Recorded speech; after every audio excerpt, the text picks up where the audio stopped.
Greetings. We have a surprise live stream. Welcome to everybody who is going to be tuning in very shortly, especially those in the notification squad. That's how most of you know about these things. So normally I have the end of the month Archery Q&A. Although every now and then we have our live form check live streams. So how this normally works for those who are just joining us is that people send in videos of their archery technique and I give them some feedback. I normally do this once a month or so, but depends on how many people send me videos. Now, once I get 3 or 4, that normally is grounds for a live stream. Now, that said, I've left this for a couple of months. I think the last one's back in June. A few people have sent me some videos since. This is a little outdated now. At least one person wanted feedback before the weekend competition, which already happened, so this is a little late. But the whole purpose of this is to learn from each other. We get to see people shoot compound. Not sure why you're asking me for compound advice, but yes, there's compound, traditional, barebow, Asiatic, and of course modern Olympic. So welcome to everybody coming in chat. We have already have a a crowd lined up here. We've got Rich, Kyle, Ayush, Jaren, Sean, of course, John, Daniel, Harry, Ian, and I've got others coming in as well. Am I the War Thunder guy? At some point I might have been, but I doubt I would call myself a War Thunder guy at the moment. By the way, rest in peace, Mouse. It was nice knowing you. Oh, Gaijin.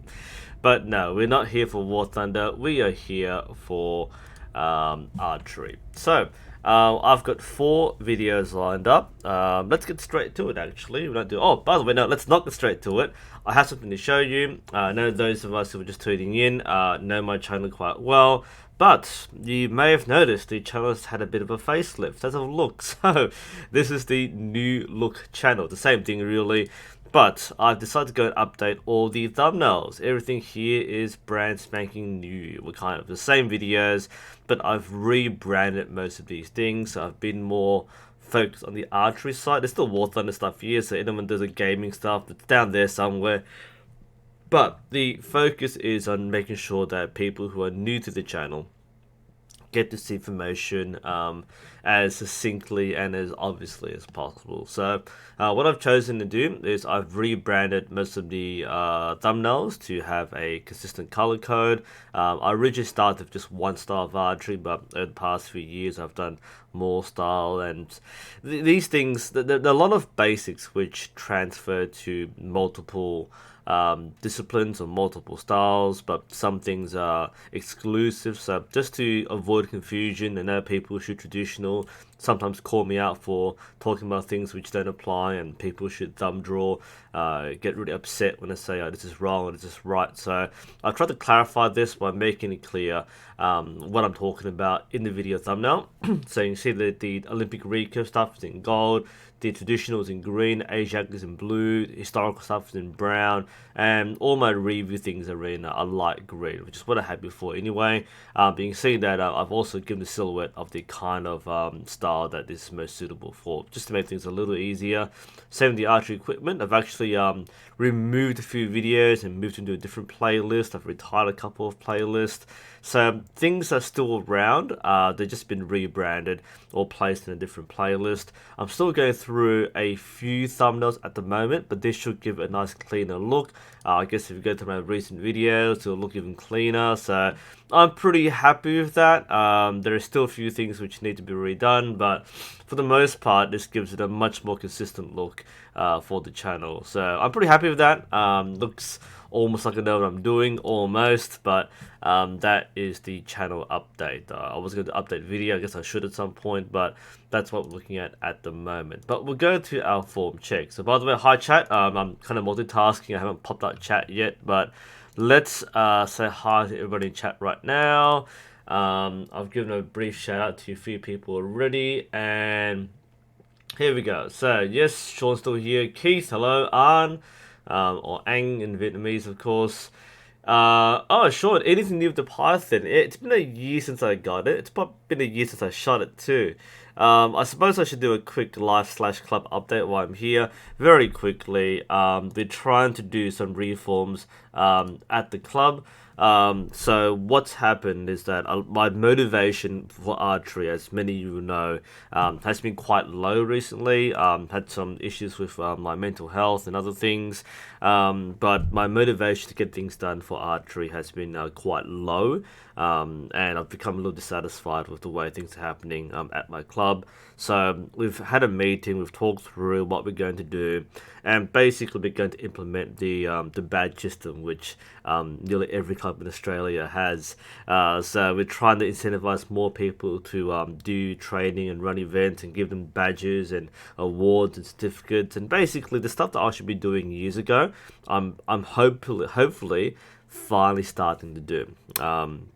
It's just been really tough to have the only incentive doing archery to be like a coach or to be an instructor. I don't get much chance to do my shooting for on my own, and that's really been a backseat for me in terms of actually doing archery. Teaching it, not a problem. Doing it, that's something which is yet to be done. That said, if I'm in the right mindset, I'm looking at some events in the near future.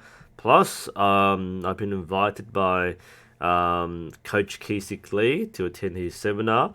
That's happening in the year. Might be taking a trip up to Sydney for a bit. Finally go on holiday and do some actual archery. So hopefully that will break my rut and get me on the right course of action. So that's the extended answer to Sean's question. How's the Python? To be honest, I've barely used it. I've done a lot more Asiatic and traditional, but that's kind of where we're at right now with the archery. So more optimistic than last time. But once we push the Python a bit more, we'll see how that goes. So that said, this isn't about me. This is about the others who are sending videos in. For those who don't know, people can send in videos for form check. My email address is somewhere in the description on my YouTube page. It's new.sensei.archery@gmail.com. If you want to be involved in this live stream or a later one, which we normally do once a month, then feel free to send in a video, and I'll try to give you feedback in a timely manner within a month or two, depending how often these things appear. So our first video comes from Luke. Now Luke wanted this a bit earlier because he was competing, but I've already, he's already done it, so I've kind of been a little late. But let's have a look at Luke shoot. So we'll watch him. I think he has a very proficient style shooting a bare bow. So let's see what Luke has to offer. I think we've got the desktop audio on. It is on, I believe. Yep. And let's see him shoot. Oh, shooting freestyle, of course, not bare bow. Let's do it. There you go. Audio's on now. Not that really matters, but we can hear things when I'm not talking.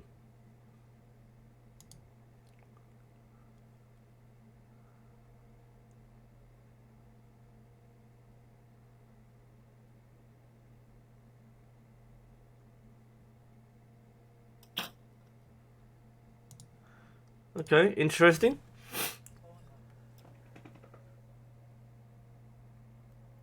Hey. Apparently. I'm just excited to be outside.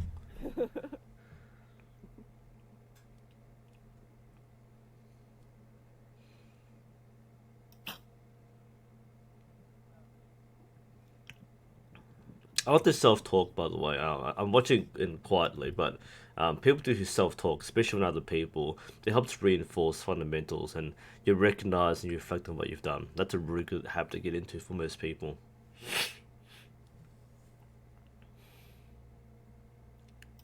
Oh, it's a hard one there. You can see the shake. Let's watch it again. Not nitpicking, but a lot of people who use clickers go through this issue where you're expanding, but you can't quite get through. Let's see why, though. He's really trying. This is a unique thing for Olympic recurve shooters. The reason why, and this is good feedback I read too, is Olympic shooters have to really get the clicker distance right. So you can see he's using the sight mounted clicker. So that's the metal strip just over the sight bar. Most people use it on the rise itself, but some people use an extra long arrow. So the clicker is mounted on the sight. Now, let's watch the draw process. So we can see a lot from how he draws. Now, this can be anything, by the way, so we're kind of picking on one symptom, but it could be caused by things like the shoulders not being aligned, maybe not expanding enough, but we'll watch the symptom first. and then we'll judge. So we'll look at what's happening here. So this is look, it's not bad. It's really harsh to say that this is bad and needs improving, but the symptom is that the clicker, and for those who use clickers, you'll know this. The arrow's about half a millimeter further out than it should be. So if if it has the distance correctly set, or is shooting with the right technique, this should be a half a millimeter back, or well, yeah, half an inch back. So it should be right on the point. Now, because he's slightly further out than he normally is, either through a compressed straw, or maybe the arrow is just a little too long, the click is too short, it's gonna be a lot more. It's gonna be a lot harder to get this arrow through smoothly. You can see in this shot, he struggles to get it through. That's a struggle. You can see him really try to stretch out there, and he gets it. That's a hard one. So let's see another shot. Let's see if it's the same sort of thing there. Oh, but he feels it too. He pushed himself extra hard in the expansion, so that he'll feel that. That's Olympic archery for you. You're gonna love and hate the clicker. If you get it right, it's super good. But if you can't quite that expansion right, oh, that I feel so bad for him. Like, he has the right method. He knows what he's doing. The technique is good, but oh, that clicker usage is what's gonna let him down for a bit. So if he feels the shot is stressing him out, then that's a clicker. My advice here would either be to move the clicker out just a bit, try to get it more on the point. Yeah, he's fallen well short there. This is mostly gonna be clicker reflection. A lot of the other things, people point out things to the follow through and the release. These are valid too. I think for me, it's gonna be the clicker setting. I feel that the clicker may be a little too short. See, that's about an inch away. Before it's half an inch. And as you get more and more fatigued, that's gonna really punish you, because you'll draw, you'll start collapsing. And what we really want to see is this arrow go through smoothly in one motion. So even if you start a little further forward, if you can get this back in one motion, that's excellent. And the professional shooters at Olympic level will have this almost like static. They don't hold still, but they slow down so well that it's effectively still. But you can see here, Luke's a struggle a bit. He'll creep forward, he'll pull back, and he's trying to get that expansion going. And that's a symptom of, yeah, that's agonizing. Anyone in chat right now who is an Olympic shooter, if you feel for this guy, you know what it's like. That is a hard stretch. You'll see the back muscles work extra hard here, I think. I haven't seen this yet, by the way, so I'm assuming that this is going to be a similar symptom. Ooh, be careful this open hand. That is tension. A relaxed hand has a more relaxed grip, so the fingers should be slightly curled if you don't have any tension in your fingers. If you place on the tension, I think, not sure of the other angles there. You couldn't really see it there, so it didn't seem to be a problem. Bit of movement there. Oh, by the way, on a side note, just be careful of the anchor point there. Slight habit of kissing. Some people do this. They move their head forward, or they purse their lips to find the anchor point. Yeah, it's probably better to keep your head still and draw to your anchor. Some people do this very slightly. If it worked, it's okay. This might cause problems in having the correct draw length. That's about half an inch off, which coincides with the half an inch on the clicker. That's somewhat problematic there. So I think this initial struggle of getting through the clicker might be a clicker length or an expansion issue. But we'll see here, like I said before, this is a very nice angle. Always point out that form checks like this are excellent to analyze because all the angles are here. And plus we'll see the muscle usage. So from what we're seeing here, that seems mostly okay. Nothing too wrong with this. That looks pretty clean.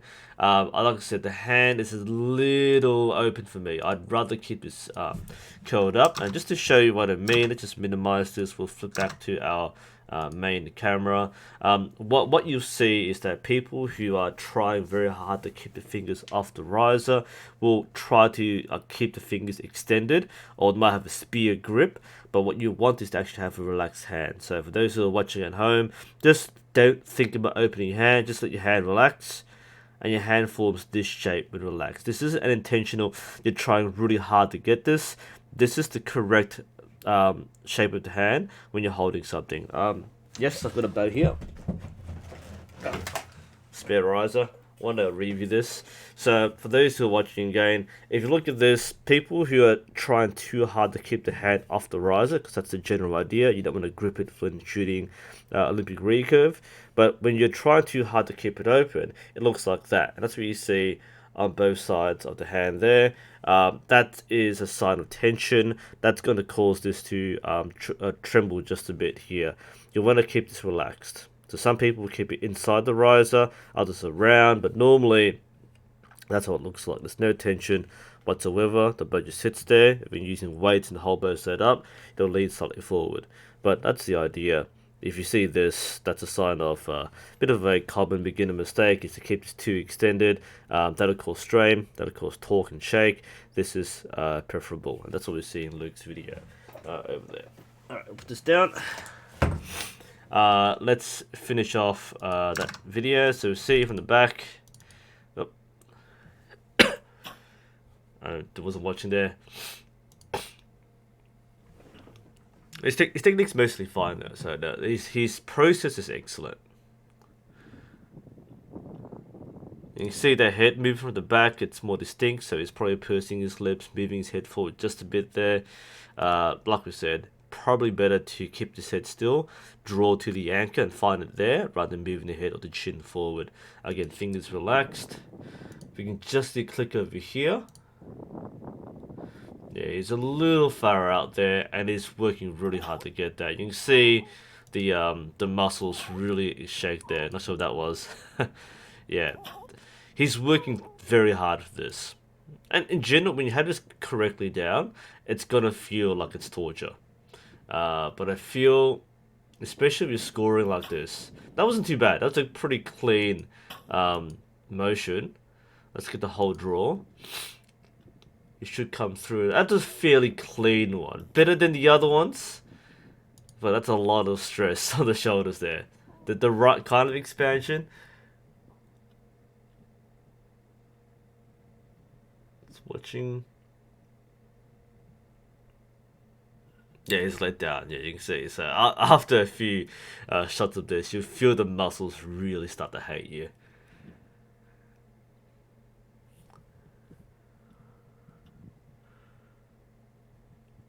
Ooh, you can feel that. So yeah, I think that's consistent. We'll see a lot more angle. That's a baby. All right. Whoops. Let's turn the volume off now.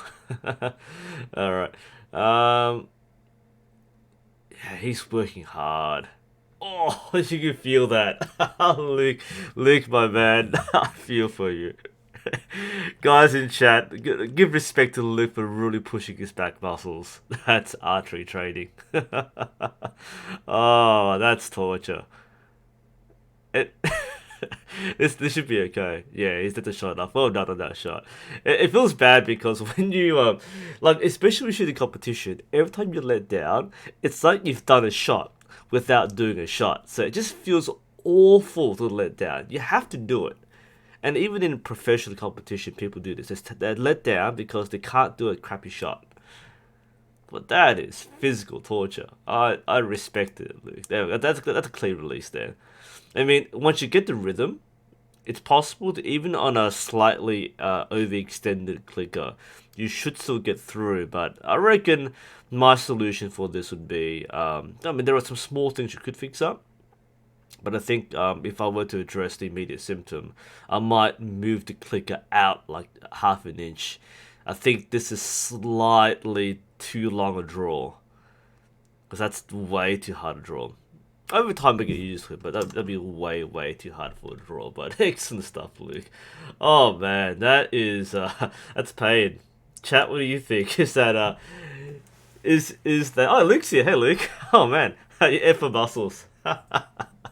Oh man, that's great. Hey, Luke, I'm really happy you turned up. Didn't think you would actually say that. I'm sorry for being so late, by the way.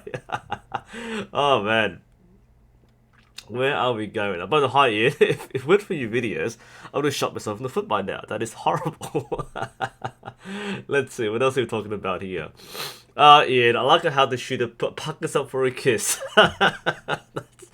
Yeah, it's actually surprisingly common. And back like 10, 15 years ago, even 20 years ago, like the kisser button was a thing. So it might be, I don't know if Luke has been trained with someone who's used a kisser button. People don't use it these days, but that's a classic kisser button technique. But that's awesome. Yeah. Sean should he be standing straight with setting his hand? Yeah, I mean, I think he's shooting a long distance, so it's probably preset his hips. Probably better to stand straight, but you know, it's more the shot process I'm thinking about. Yeah, yes, you can feel that. Well, Luke, hope that helps. Yeah, like I said, I'd say move the clicker just a bit outwards. I know it's been like half a month since that video, so I'm not sure if we changed anything. But look, from my perspective, I think if you give yourself a bit more forgiveness in your clicker setting, then that should make it a bit easier. If you find yourself pulling through the clicker too often, then move it back in to extend your draw length. But I kind of would a bit more take it easy. And once you find yourself extending out more naturally, then you might want to move that clicker. But I think for now, you're pushing yourself a little too hard. It's only a few millimeters. Very slight, but man, that clicker, anyone who uses a clicker, you probably agree with me too. Like, even a millimeter out, especially when you have the adjustable ones, where if you knock them by accident, it's slightly out, that can really throw you off. And I feel in this case, if you just move it very slightly, you execute a much cleaner shot process, while also maintaining correct direction. Is that a spider on the back wall? No, those are hooks. That would be a mount for a picture or something. So that would be a hook. They got me right there. I mean, I know Australia's full of like things that can kill you, like emus and stuff, but that is not a spider. Man, there's some creepy pasta stuff in the background. We're good there. Okay, so thanks, Luke, for sharing that. Excellent shooting, by the way, but also excellent point of feedback. Very good to analyze, especially for any style of shooting, what the tip of the arrow can show about your technique. If you don't shoot with the clicker, such as shooting traditional, that has to be extra smooth all the way through. Yeah, the arrows seem to go longer as the day goes on. Thank you, Kitson. Okay, our next person is Gintaris. This is from July, so again, a month ago. Let's have a look at Gintaris. And he's shooting a traditional bow. I think it's got a sight on it, so let's have a look here. I've got a sight, yep. So it's not fully traditional. So the core limb, so that's the typical core set.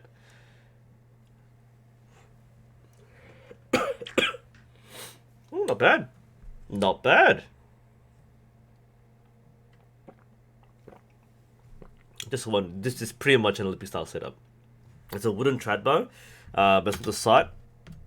That's a typical cheap sight. It has a plunger button as well, so it has an actual freestyle setup. Seems like a fairly light bow. It's got nice control on the draw. That's important for starting out. It's not having too strong a draw weight. People fight the bow. That's not a good thing. He's under control. It's good for technique and process. So nice draw. Ankle looks pretty good from this angle at least.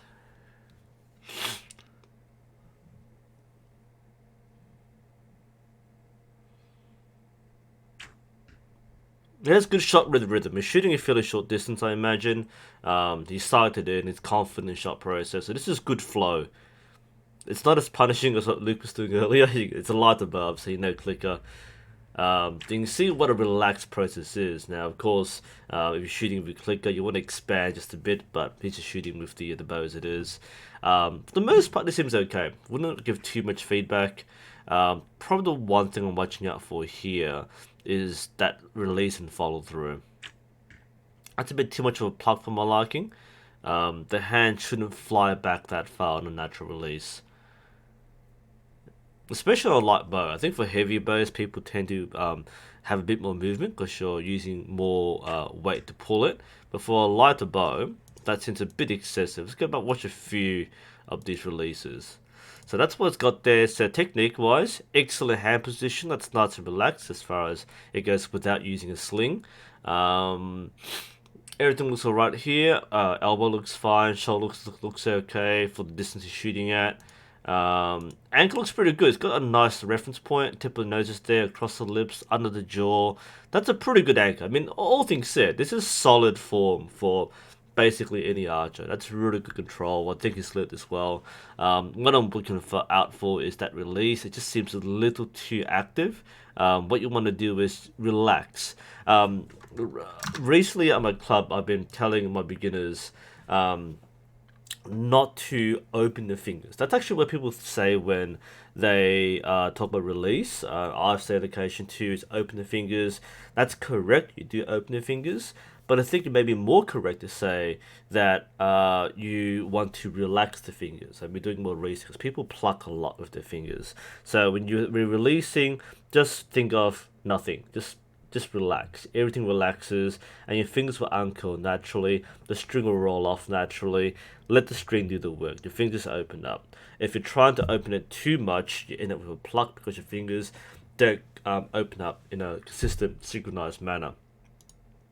So, what I want to see here is that fingers open up naturally, but that's not a natural opening, okay? So, let's just watch it again, and those watching in chat, you'll probably see this quite easily now that we're watching and focusing. That release, that's a pluck. So, that'll create more lateral movement on the arrow. The string will move sideways, the arrow moves sideways. That'll create more variation left and right, and that's probably something you might see, especially at longer distances. We'll go back to some of the other shots. But we'll see that same pattern. So it's got a consistent shot rhythm and shot process. That wasn't too bad. It's okay to go behind the neck. That's a full follow through. You don't have to, but as long as you don't actively try to get your hand behind your neck, that's a good thing. So I like what he's doing for the most part. Most of the things he's doing is pretty consistent. He'll shoot well like this with practice. That release though, some of these releases are a bit too erratic, so that's probably the one to go watch for Aurelian rather. It's a good technique, good process. The release is a bit too active, so try to be a bit more compact. Get the straight back. If your hand naturally traces behind your neck, that's a good thing, but don't try to actively throw the hand back, make it a natural movement. Whatever you do, follow through should be natural. Otherwise, good job, good form. I think you'd be looking pretty good if you keep on doing this.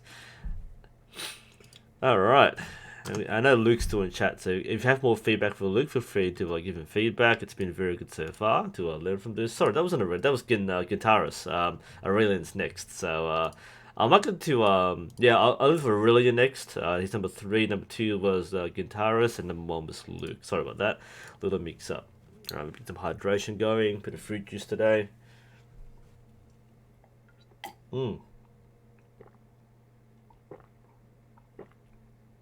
What's the round, Luke? You got 400. What was your round?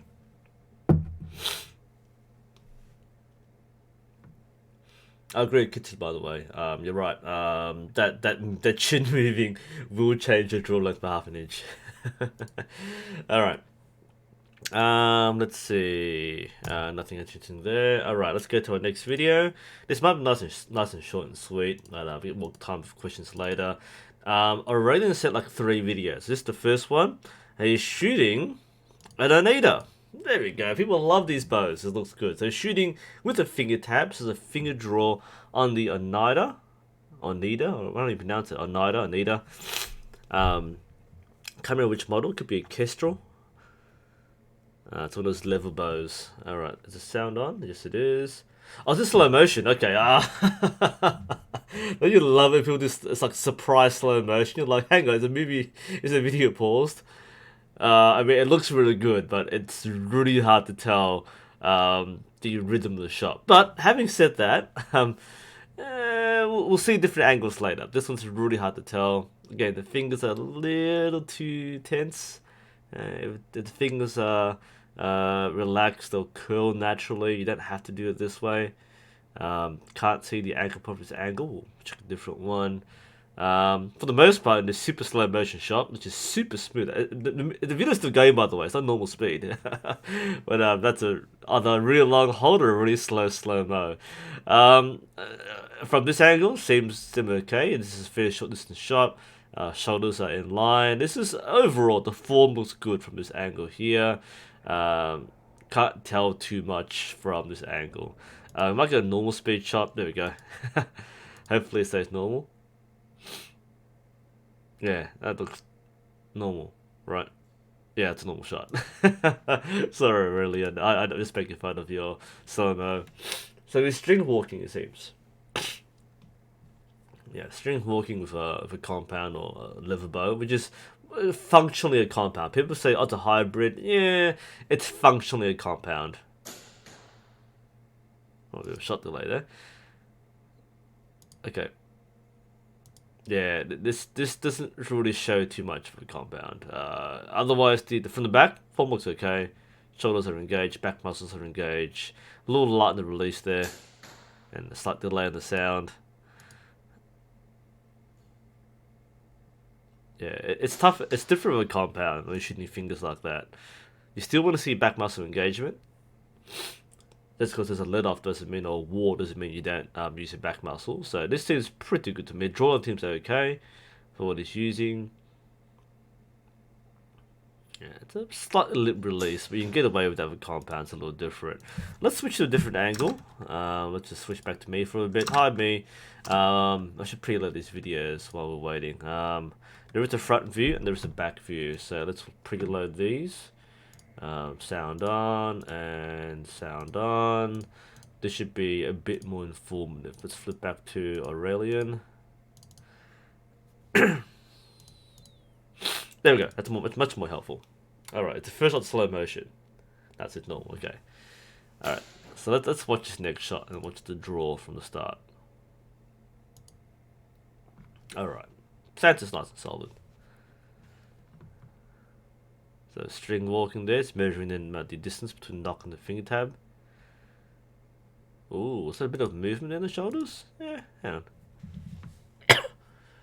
Yeah, it wasn't that bad.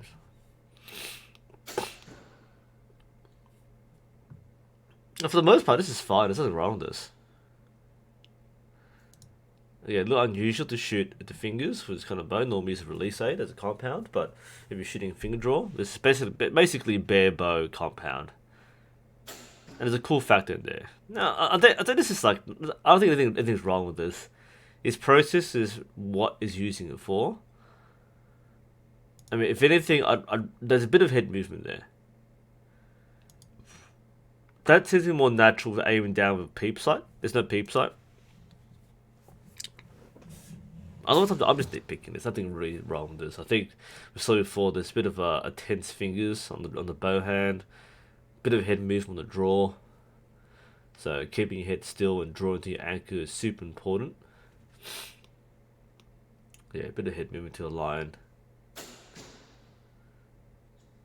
But having that liver action compound does make things a lot easier in terms of having that wall to draw against. So, unlike shooting bare bow or shooting for Olympic recurve, they should have a much easier time getting through. So, this works. This is an effective method. The execution should be fairly consistent. Bit of a twitch there. Yeah, it's okay. It's okay. You kind of expect the same sort of reactive follow through as if an actual recurve bow. But as long as this draw and this anchor is consistent, this should be. That was a pretty good release there. So the main thing is, we're watching his follow through.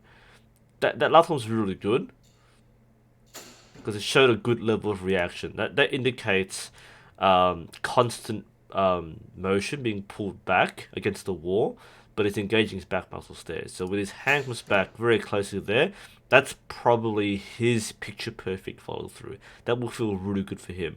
Whereas some of the other shots that feel a little limp. So we'll watch this shot for example. That was okay too actually. So I think we saw a few that were limp. That to me shows a kind of a loss of back tension. And that's alright. Maybe the back view was more obvious, but pretty sure we saw a few which. Yeah, that was a little limper, but yeah, for the most part, I think like 8 out of 10 shots are pretty good. So, yeah, just make sure you keep that back tension up. You're not stopping and starting. That's what you want. From the one more angle, that's a much brighter shot too. Different ship means different day. You can see his shots there. That's I think a 20-meter distance. Can't tell really. It's camera angles are really tricky.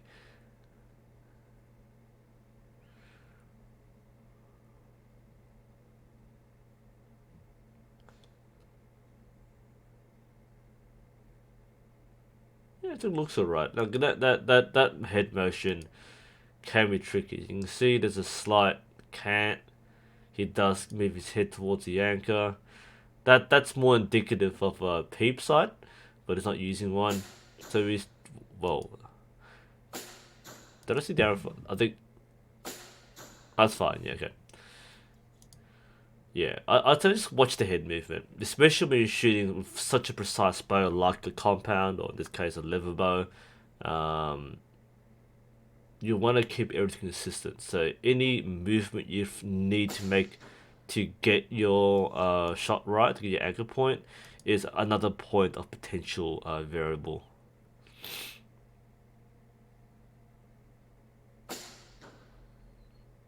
Is it me or is the arrow porpoising? Let's slow down to half speed. It might just be me, but it's really hard to see these things sometimes. I blinked.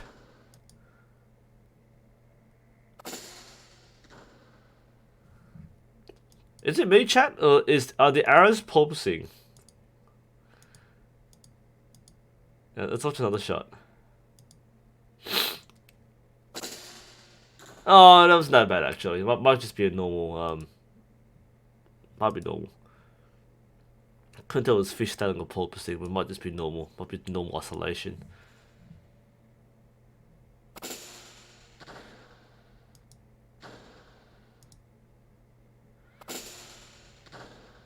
I mean, he's hitting where he's aiming at, so he's hitting right there, which is a great thing. So I don't think it's a huge issue. But if it is an issue, it's not a big one.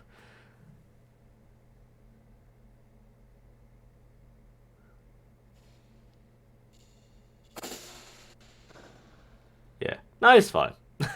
He's fine. I'm not worried about this. He's looking pretty good there. So that's Aurelian shooting the NATO bows. That's pretty fun. Let's get back to a cam for a bit. Catch up some chat. What's happening over here? DJ Reese says, "Can I give you a bow?" No. I don't give those away. Was it RPM? Okay, cool.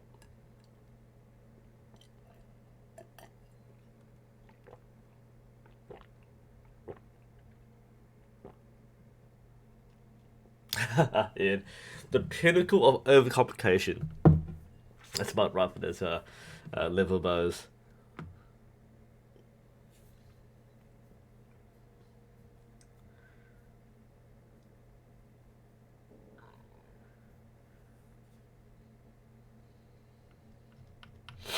Okay. Chat seems to be doing its own things, that's fine. Alright, let's do one more together. And if there's any questions, we'll save it to after this one over here. This is from Dmacc, I guess. This one is a bit more interesting. So we'll see some interesting things here. This one, I think, represents a lot of unorthodox things. I've seen a bit of this. Dmacc is a bowyer and fletcher, so he makes his own bows as far as I know, and he makes his own arrows, and he's doing some shooting. So what's the feedback here? Let's watch this. This is interesting. Now the first part I think is a fairly over-edited amount, so I'm gonna skip the first part. No offense. This is I'm gonna turn the sound off. Sorry, that's unwatchable. We're gonna watch the actual shooting. So I think it actually shows he shoots. There we go. It's better. Okay, so we're gonna see the shot process. I'll see normal shot process. There we go. There we go. So it's got some editing in here. I think the music's yeah, that's loud music. Okay, so watch a few shots. It slows down. Yeah. Just a pro tip. For anyone sitting in form checks, so try to be consistent with the filming. It's really hard to do a form check when there's a lot of over editing, and I know it's a bit more entertaining to watch. Very hard to analyze because, for example, here it's slow motion. It's good to watch certain things, but it throws it off just a bit here. Anyway, let's analyze. Let's try and find a good part. Interesting way of knocking the arrow. People do this. That's a bit unorthodox. And what makes him more unorthodox is his high anchor point. So he anchors along the eye. I believe he told me his fingers are on his cheek. So it has a physical reference point, but it's a very high anchor for someone shooting with fingers. Got an open hand here. I'd keep it a little more relaxed on the hand. Like I said, I prefer the more conventional lower anchor points along the cheek, along the lips. The high one is okay. Shooting downwards, I think. Not sure if the camera lens or just me. The shooting downwards, it's not wrong. It's just unconventional, so it seems to be okay. His technique seems I try to drop that front shoulder just down a bit here, especially when shooting a lower target. You want to bend at the waist. If you start angling your arms, you find yourself pushing your front shoulder up. You feel weight and potential damage in the front shoulder if you align your arms to your hips. Just be careful when shooting at a lower angle. Not sure how low it is because the arrow comes out in the slow motion. It comes out quite low actually. Okay, I think it's build the fishbowl, the fisheye lens, because that arrow is kind of bent. So I'm not sure how far down it should go. Yeah, I can't really tell with the camera lens. I did a real time shot. You can see a close up of his technique here. So it does anchor on his cheek, and as all things, you need to make sure your head position is stable. That's a helpful zoom actually. That's a good edit there. And this is normal speed, right? It's normal speed. Oh yeah, let's not do that. Yeah, so that's a open hand. What will happen here is that the fingers will grip as soon as you release. That can induce a bit of last second torque. So keep the fingers more relaxed. That's a fairly tense grip. Since it'll be the pattern tonight, there's tense fingers, relaxed people. It's only a bow. This works. There's nothing wrong with this anchor point as long as it's consistent. So the fingers are there, you can feel it. That's fine. I'm not going to question choice of anchor. It's just a bit unconventional. Oh, hang on. Was that the grip I'm talking about? Oh, let's go back there. So, which goes first? Yep. The slow motion captures it. So we said before that with the excessive open hand, especially when not using a sling, the instinct is to grab the bow as you release, and you can see in the slow motion the fingers close and then the string hand releases. So that means there's movement. We can overanalyze this, but there's movement. That's not ideal. So keep the fingers relaxed. Let the string do the work. It's only a split second. That's enough to throw your shot off. This would be much more noticeable long distance. A short distance, you get away with a lot of things. So another look. He's using that string guide, by the way. It's kind of a clicker in some ways.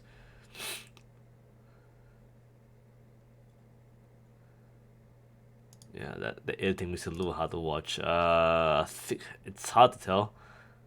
Again, that finger movement's there. Let's watch his stance. Sorry, Dmacc. This is a struggling bit with watching the basics. Okay, stance seems okay. Position seems okay. Most things are like okay. They function. Nice back view here. Good shot, good power, good follow through. This might be convenient, but I always prefer to keep the arrow somewhere else. Especially when training consistency, what you want to do is make sure you don't have to walk around, take too many steps. If your feet change with every shot, then that's going to make things hard to be consistent. People do this a lot. I mean, there's a cinder block there, so it's convenient, I guess. But it's just so much better to have the arrows nearby. Now, something's changed. These draw's different. So it's pretty drawn. Now, what's going on here? Let's compare these shots. So this one, he pre-draws. So he goes to a correct pre-draw. Slight tension to the string, raises the bow, then pulls it back, finds his anchor, and then he releases. I think that there's a thing on the ear somewhere, plus on the cheek. The technique's okay. It's a little plucky, but that's okay. This shot sequence is a little different. So he's drawn nearly all the way. So that's a method which is used in some traditional archery, but it's a different method to what is done before. Good release, by the way. So his technique is still good for what he's using, but he's changed his technique. There's something between in the sequence. This drawing method, he's drawn more all the way. So his base at full draw before that full draw. If that makes any sense. If it works, it works. I'm not complaining about that. Especially like the bow or bow controls well. But that's a pretty big difference in technique between his cuts. So this one here, and what he normally does is that he would draw part the way and then he pulls back straight back, but it seems to have gone full draw and it just anchors. So I mean that execution looks pretty good for the most part. So it's not a bad shot. It's just different to what its own thing is. So my summary of this is it's kind of unorthodox, but it can work, and just be consistent between each shot. And the rest will live up to you. So yeah, overall looking good. I don't think anything horribly wrong with this one. It's a functional technique. Just watch out for the consistency in that form. So that ends our sequence. I think we've got a pretty quiet chat at the moment, so I might wrap up pretty quickly. Let's say about 5 minutes. If you have any last minute questions or add to a Q&A, then feel free to ask now. Otherwise, we'll be quite happy to close early. The actual Q&A will be happening next weekend. It's the 31st, I believe, on next Saturday. Yeah, next Saturday is the 31st. So we'll do our monthly Q&A then. We'll gather questions and we'll answer it there. But I think we have reached a close. Seems pretty good. So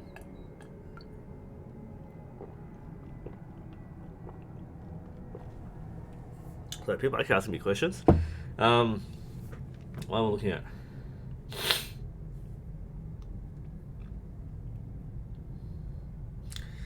Nor archery. If your arrow's falling off, if you're shooting and it falls off, the likely reason is because you are clutching the string with your fingers and you're forming a fist like this. Keep the back of your hand flat and the string will not come off because your fingers are pulling it the other way. If you start curling your fingers up like this when you draw, if you're pulling back and this happens, the arrow will come off. You keep it flat, it won't come off.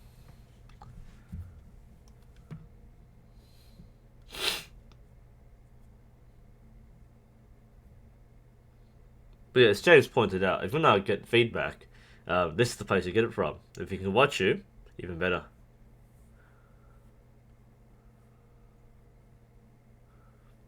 Porn music. Yeah, it kind of does actually. Didn't really think about that. Kitten, the string between the top limb and the bowstring, I believe some track shooters use it as kind of like a draw length indicator. Like a clicker. It's mounted on the top limb. Oh, really into you? Yeah, RPM Striker, thanks for letting us know. Excellent. Hey, got people actually watching the live streams. Who knew? These are so late that I'm surprised you actually watch these. Good to know. RPM Striker, nice to know that.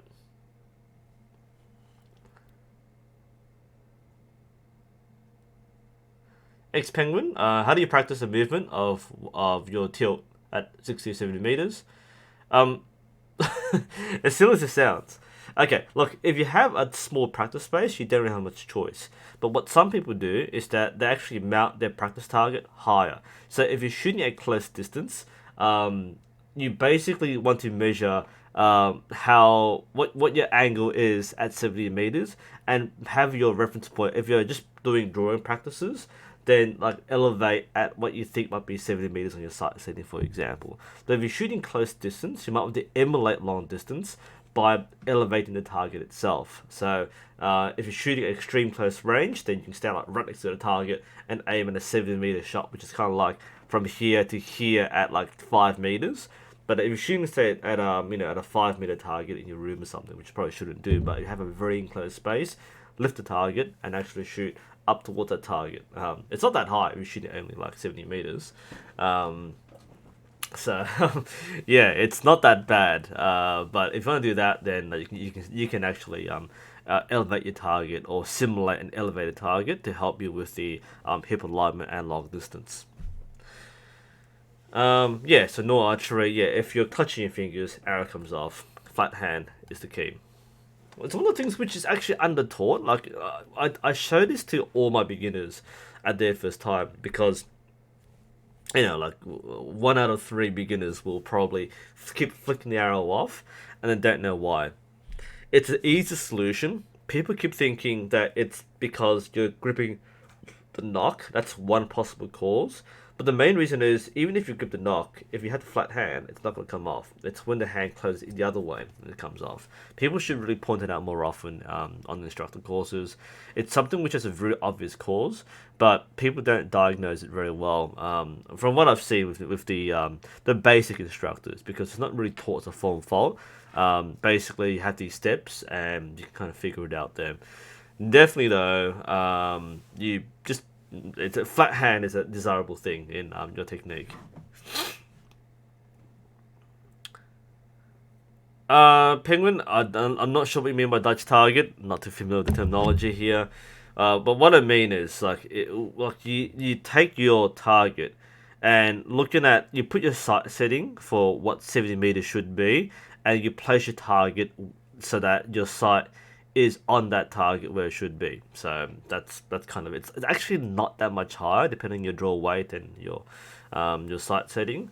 But you kind of get a feeling for what it should be at 67 meters. Often it's a bit easier because you do have a bit more of that back muscle hip engagement. But yeah, I've actually find close range a little harder just because I need to get my shoulder down, whereas when you get it naturally upwards, seems pretty good.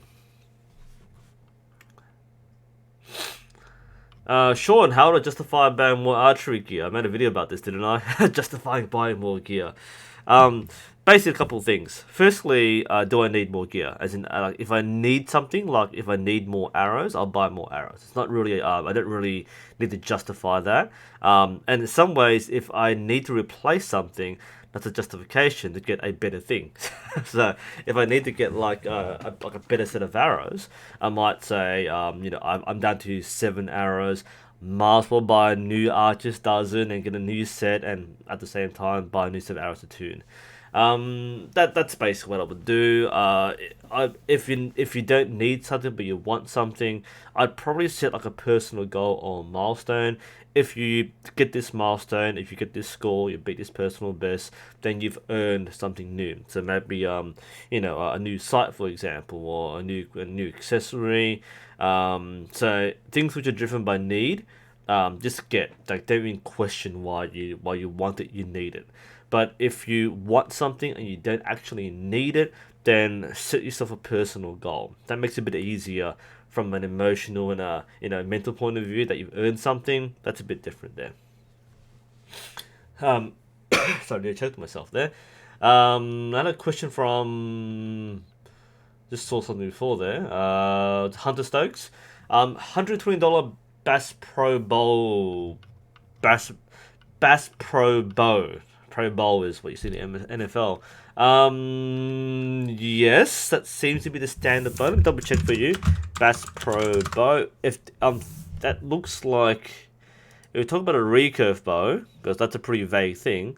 That's pretty much a standard bow. I think that's what I'm looking at here. There are a few compound bows. I mean, yeah, $120 bow from Bass Pro is basically the same as any other entry level recurve. It's like Dmacc Sage or Dmacc Polaris level. That's the same sort of thing. There's no real difference between those bows. They cost about the same. They feel about the same. Nothing too important there. But yeah, that's what you should be starting with. Most clubs have these bows, but if you want to buy your own bow and you have no other access, then it's a good starting bow. Nothing wrong with that. It's fun to learn with. Space Jockey, what motivates me to shoot in the cold, wet, miserable winter? I used to be quite into it. For me, back when I was actually shooting regularly, um, I didn't mind. Okay, shooting the cold is crap in general, but I kind of was very stubborn in doing so when I was young. I had more time and more tolerance.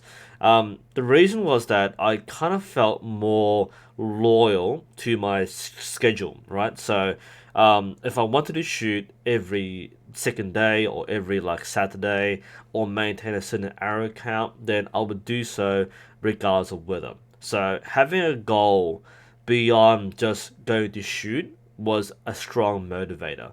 And the more I met the goal, the more frequently I met that goal, the easier it was for me to go out and do it again. When you're starting from scratch, when you have no particular goal in mind, and you're deciding is it worth shooting today, is it not worth shooting today, you're probably gonna default to nah, it's not worth it. I've been doing it for the last year or two. Whereas if you maintain a certain rigorous routine, then it's a bit easier to follow your routine, and that gets you out there shooting in less than desirable conditions. Me now, I'm a bit more sedentary. It's like, oh, it sounds like it's windy out there, or weather forecast says showers in the afternoon.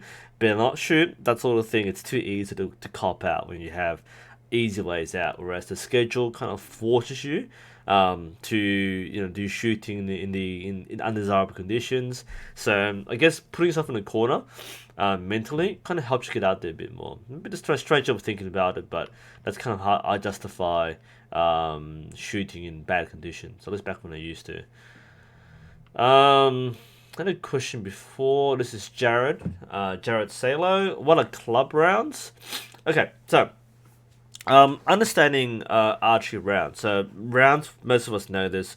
An archery round is a formal shoot. So you have a set number of arrows at a set distance and a set target size, and you score out of the maximum score. Now, the standard international round, what's used for World Archery and the Olympic Games, is the WA 720. That's 72 arrows at 70 meters on the large 122 centimeter face. And in the finals, it's a knockout, it's a one-on-one elimination, same target, same distance.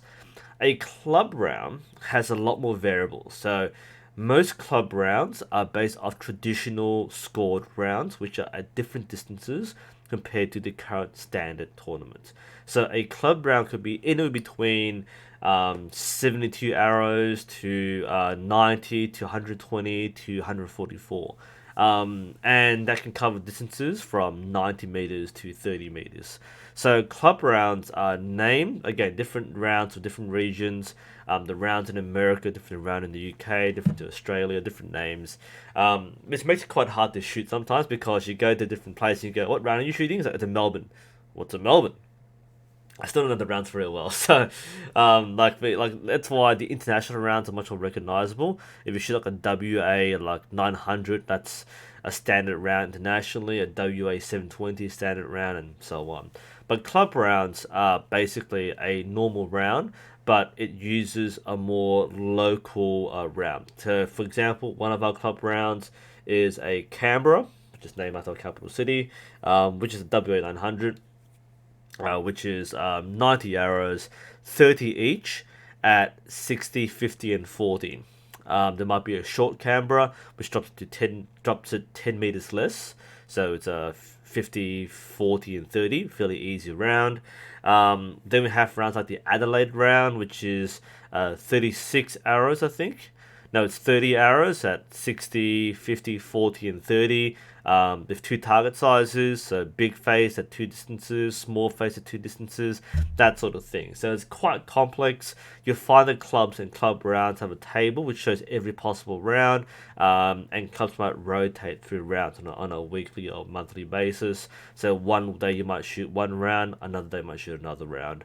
You'll find clubs in the default with a particular rounds, and as competition tends to be more standardized now, more places are defaulting to the WA 720 for the standard round. So 70 meters only, and 72 arrows. But again, clubs will have a greater variety. One, because junior archers want to have easier rounds and beginners want to shoot easier rounds. So the club will kind of work through different rounds for different challenge levels.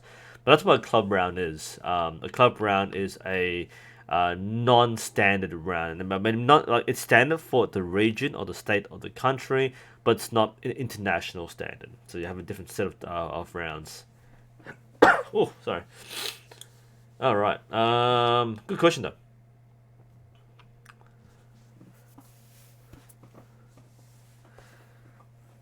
Aurelian, I have some notes about target panic when I shoot on target face, but when I shoot on a point, my grip is okay. Good point there.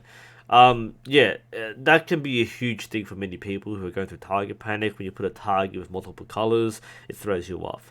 The main thing is if I were to look at target panic, eliminate the source of the panic, so the target is what's causing the panic. Shoot at a blank target or shoot at a single dot point like you were doing before, and reinforce process. Like you've got to brute force your way through and shoot like hundreds of arrows on a blank target or on a dot. So you reinforce by muscle memory, through positive muscle memory, what the shot should feel like. You then reintroduce the target and then you start shooting with the correct form which you've built in over that time period. So it's not an easy way to get out of it, but my recommendation is you shoot on a target which you're not stressed about aiming, and once you have process down, you reintroduce your target. If you find yourself freaking out and having target panic over a target face, then start again. Remove target face, just shoot normally. You want to keep on reinforcing the positive muscle memory so you don't revert to bad habits. Nor, what age did I do archery? I did archery 8 years ago, so I would be like 24, 25. I started quite late. I was having a conversation with my colleague, my PE teacher. I was asking, and the same sort of thing. I'm a late starter. Not as late as some, and there's some people in there like 50s, 60s who are starting archery. That's bloody fantastic. I started quite like young, yes, but not as a kid. So it wasn't a childhood dream. I picked it up quite late.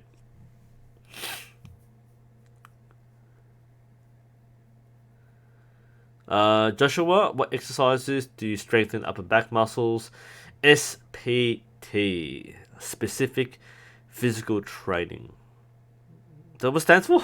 I blanked out there. SPT. So look at SPTs. Basically, develop a very good program for SPTs. I have a video on it. Look it up. Archery SPT. Thanks to my specific physical training. Like it gets to the point where if you look at anything up. There's a meme going on right now where like if you go on the archery subreddit or any archery forum and ask how do I do this, it's like check out NUSensei's video. I'm not the best source for most of these things, but I'm like the only one who covers these things. So I recommend this set. So there's a set of things. There's the official KSL website. And I've made a video on this topic as well. It covers the exercises which are used. And this is a nice dot point here. You'll find in his books, Total Archery, but it goes through a set of exercises which go. There are 4 different things. Structure's not really exercisable or warm up, but the first 3. Definitely look through this. They're basically holding exercises and repetition exercises. Very good for building up your archery muscles specifically. And I have the video here. So watch this video. Look at Archery SPT. That covers what basically prescribes in his program. And other people cover it too. But hey, that's me. Hey, man, I'm way too many places. Thanks, Sean, for sending the link. Specific that we call it SPT, specific physical training. It's more like specific physical torture if you do it properly. I'm actually concerned, basically invited me to his seminar, by the way. So he got in touch with me just last week. Said he really wanted to meet me, so he invited me to come onto his seminar. And I thought, awesome, I'm going to make it happen. And I realized, crap, I haven't done archery for like years. I'm going to have to buff up with SPTs. And before I actually go to his course and do his course, I should pick up my bow and shoot at least once, right? So I feel a little bad going in without any preparation. I feel it might be a little disingenuous and disrespectful to go into Kissikli's seminar without doing any archery. So I might want to, get back into it. A bit of a personal goal there. But yes, SBTs will really help. Even doing it for short term, you reinforce not just the physicality of the shot process, but the mental discipline. When you stop doing it, you lose discipline, your performance drops. That's what I found personally. Back when I was more active, even just a week got you in condition mentally and physically to shoot better. When you stopped, that also slid. That's one thing which many new archers overlook severely, and that's conditioning. Even shooting a light bow, conditioning helps a lot. And the lack of commitment to train, not just shoot, but practice and train, is what lets down many new archers, myself included. Again, not all shooting is training. Not all training is shooting. That's the key there. Should have kissingly form check himself.